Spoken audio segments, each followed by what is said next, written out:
Making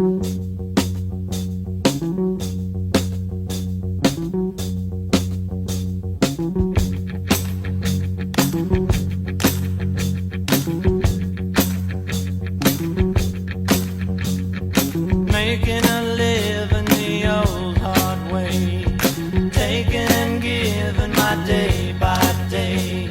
I did snow and rain and the bright sunshine. Taking the line, taking the line. My dog Sam eats purple flowers. Ain't got much, but what we got towers. We dig snow and rain and the bright sunshine. Taking the line, taking the line, taking the line, taking the line. I feel fine. I'm talking about peace of mind. I'm gonna take my time. I'm getting the good side. Taking the line, taking the line, taking the line, taking the line. Loving the free and feeling spirit. Hello, YouTube land. How is everybody doing? First and foremost, I'd like to make a statement. In my latest Sunday morning message video, Putting Trust in Man, Not God, I brought up Kim and Crafton. Now, I made this video Friday night, and it was posted early this morning, Sunday. And I just found out this morning about what has happened with Crafton and Kim. So during the time that I had made that video, I had no clue what was going on with them. So I wasn't jumping on the bus and trying to ride on their pain. Apparently, Crafton is in jail for domestic violence against his wife, Kim. I'm not going to say that this is surprising, because it's not, because I, and I'm sure many of you, knew this was going to happen. Did I want it to happen? Was I wishing for it to happen? No, not really. I don't wish for anybody to be harmed. I don't wish for any man to lay his hands on a woman. But in today's society, this kind of action is happening entirely too much. I read Kim's community post just this morning, and I found it sad, I found it disturbing, and I found it upsetting. I'm truly sorry, Kim, that this has happened to you. No man should ever lay his hand on any woman, especially his wife. And I'm sorry that you have bruises and hurt and pain, and count your blessings that you survived it, that you made it out safely. And I hope that you begin your healing process and don't go back like so many domestic violent victims do. You did that once before, and you're lucky that you survived it the second time. Crafton's not going to change, and blaming us or anybody for his actions is wrong. He is responsible for the things he's done. To claim that we forced him to do it, or we are at fault because of him doing it, that is wrong. My question is he going to be able to use that in court by saying that we on YouTube land forced him to do it, that we caused him to do that? Will that be his defense?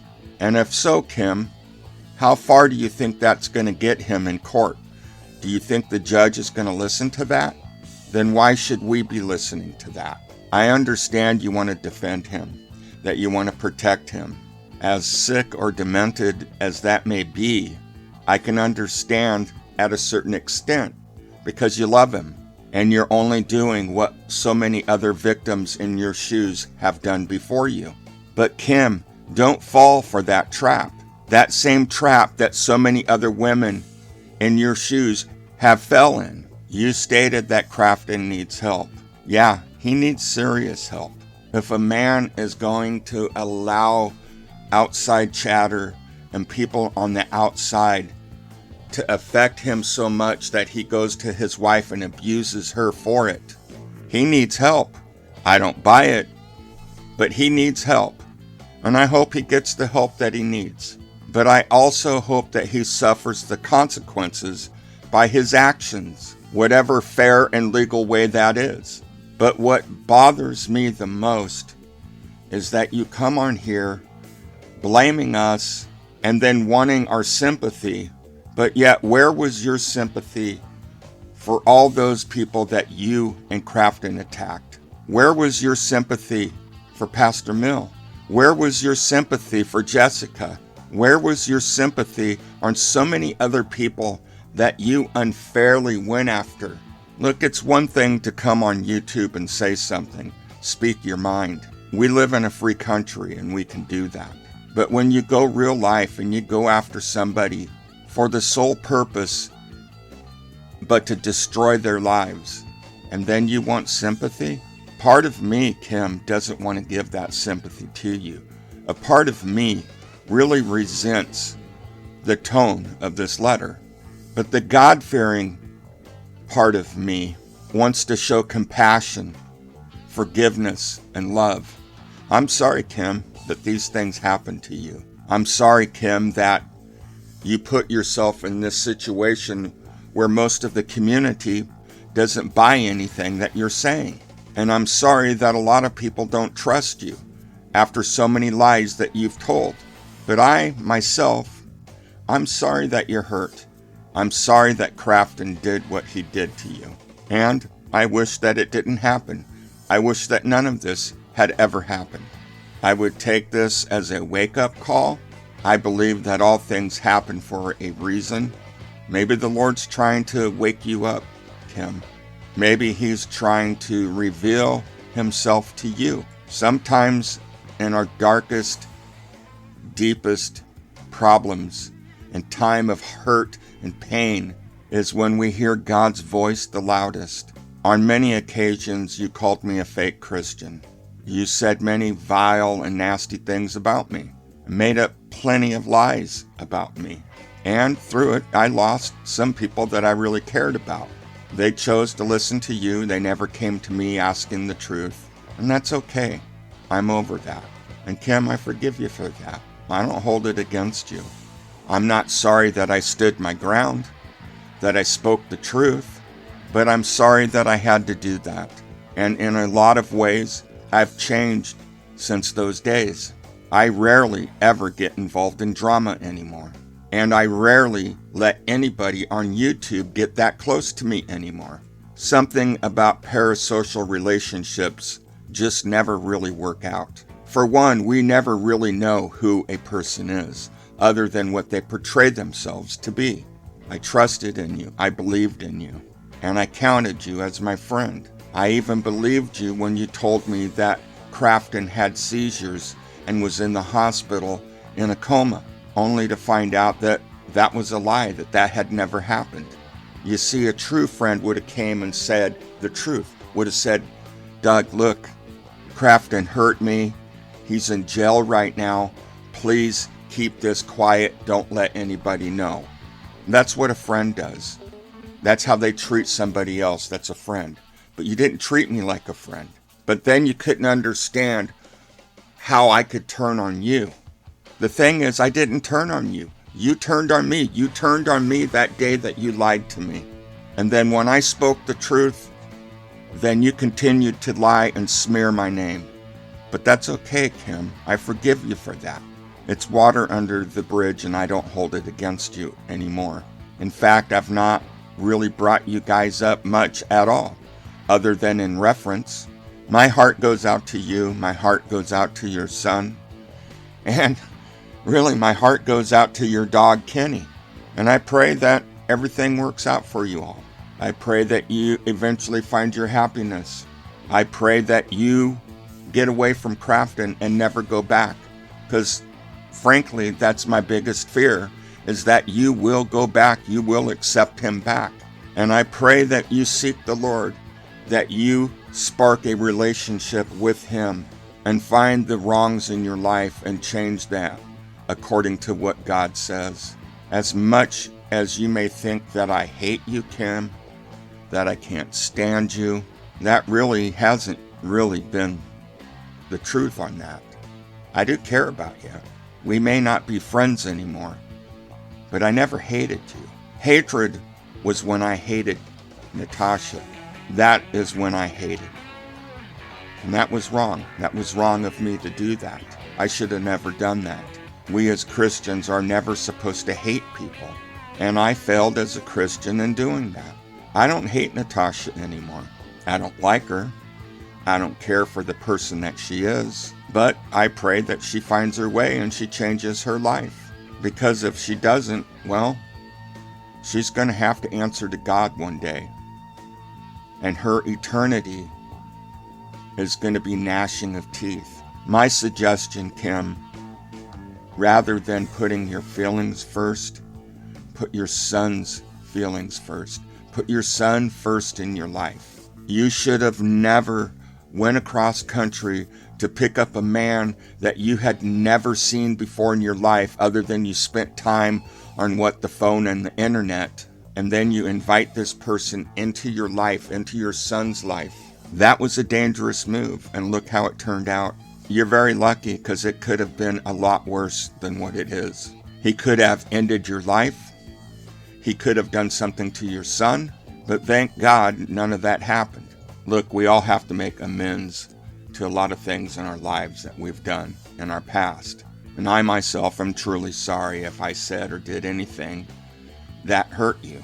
But when you keep poking a stick in the beehive, you're eventually going to get stung. And I think the both of you felt that you could push me around, and I wasn't going to do anything about it. To ask me to choose sides, either you or Pastor Mill, I didn't pick either. I picked God's side, and I think that's pretty evident in the direction that my channel has gone. Remember, Kim, for the one finger that you point at others for all the hate and the crusading, you have 3 fingers pointing right back at you. Rather than looking outward, why don't you spend this time to look inward and see what is going on with you and how you can change your life into something better than what it is. Here is your chance to start over, to start fresh. And yeah, you have an uphill battle because you have a lot of people that don't like you right now. And maybe being on YouTube really isn't the place to be for you right now. But if you so choose to be on this platform, in this community, well then you gotta start with baby steps, taking one day at a time and changing the narrative that you have so written. But the constant blaming others for your problems hasn't worked for you before, and it's not working for you now. I wish you the best, I wish you safety, and I wish you spiritual healing. As for Crafton, as a man, I have no respect for you. You stand for everything that I stand against.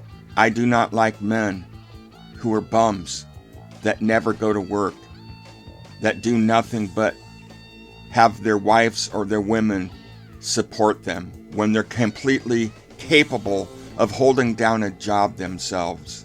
There's nothing wrong with you, dude, other than you're just flat lazy. I also do not like men who abuse women, who harm women, who hit women. I do not respect that. I do not like that. In fact, I hate that. I hope that the judge finds you guilty of the charges, and I hope the judge gives you a fair sentence. And how many years in prison that will be, I don't know. That's up to the judge. That's up to the legal system. But whatever it is, I support it. The thing is, in prison, you're going to be going in as a marked man. Convicts don't like any kind of abuse on women or children, whether that is sexual or physical or both. And I fear that your time in prison is not going to be a safe one. But neither was it safe for any of the women that you have abused in your past, including the woman that you abused and continued to abuse her even after death. You had no sympathy for them, and thus you will not get sympathy from the other convicts. We sow what we weep, Crafton. God is a just God, and your justice is coming. Whether that will be here on earth or in hell, your justice is coming. You will suffer the consequences of your actions. Do I revel in it? Am I excited, happy about it, wishing it would happen to you? No, I don't. I wouldn't wish this kind of stuff on anybody. But the fact is you did it. You can't blame anything on anybody or anything. You can't blame us. You can't blame Kim. You can't blame any of the other women that you've abused. You can't even blame Satan, because Satan didn't make you do it. Oh yeah, he tempted you to do it, but you made that choice on your own, and you will have to answer to that choice on your own. May God have pity on your soul, Crafton. Now, I will not say any more about this. I'm not on here trying to get views, clicks, whatever on this subject. I just felt that I needed to say something because I did mention their name in a recent video, but it was only to prove a point, not make light of what was going on in their lives right now. I will hold both of them in my prayers, and I hope both of them see the light. But remember, God holds us accountable for our actions, and they have a lot to account for. My only advice to many of you out there is don't revel in this. Don't get great joy about this, because you wouldn't want it done to you if the roles were reversed. And we have seen how this all plays out in YouTube land, how one day you can be popular and everybody likes you, and the next day they hate on you and you're the worst person in the world. It's a revolving door. And we got some of the nastiest, vilest people on here instigating this stuff and reveling in it and enjoying it and pitting each one of us against each other, and then sitting back and doing their little seal claps thinking, all right, I got them. I stepped away from all of this for a reason. I just felt another calling. I just felt that all the vengeance, all the hate, all the backstabbing was counterproductive.